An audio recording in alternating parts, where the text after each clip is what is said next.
De la liste écologie au centre pour les élections européennes. Alors pourquoi écologie au centre? Mais en fait, pour nous, l'écologie, c'est la santé, c'est le plein emploi, c'est un environnement sain, c'est de la qualité de vie. Donc l'écologie ne peut pas être sectorisée à la droite ou à la gauche. L'écologie pour le bien commun est forcément centrale. Alors, vous présentez une liste, vous menez une liste pour les élections européennes. C'est la première fois qu'il y a une liste d'écologie au centre pour les élections européennes. Nous existons depuis 20 ans et la première élection à laquelle nous avons participé sont les élections européennes en 2004. Et on s'appelait la France d'en bas. Depuis, nous avons fait beaucoup de chemin parce que moi je suis déjà élu local, donc sur la Côte d'Azur, c'est la première métropole de France. Et nous avons des correspondants dans toute la France.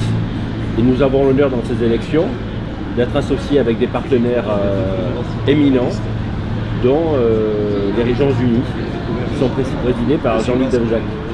Alors, est-ce qu'il y a d'autres régions de France qui sont également dans cette liste?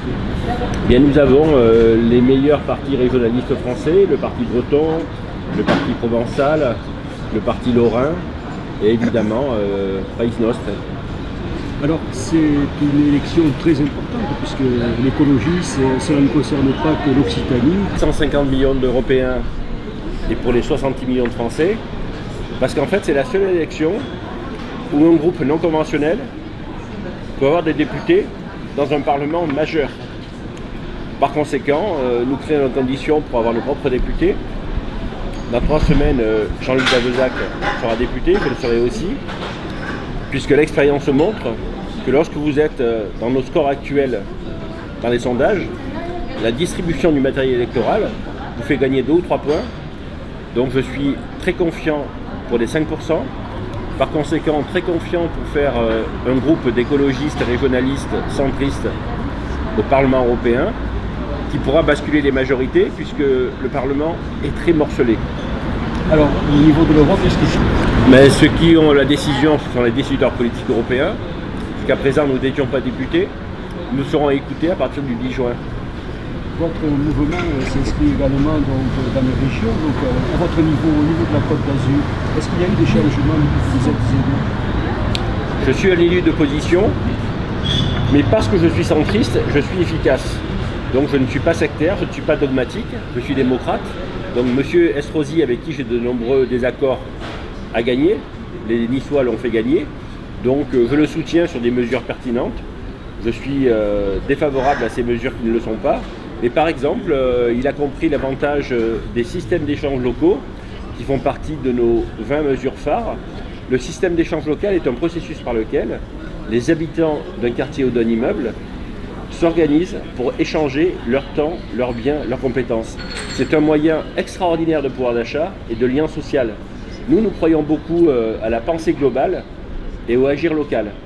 Et il se trouve que l'action régionaliste, d'une part, et de façon plus ciblée l'action des systèmes d'échange locaux. Il y en a 900 en France, mais qui sont moribonds parce que la puissance publique n'en a pas conscience, même les mairies écologistes.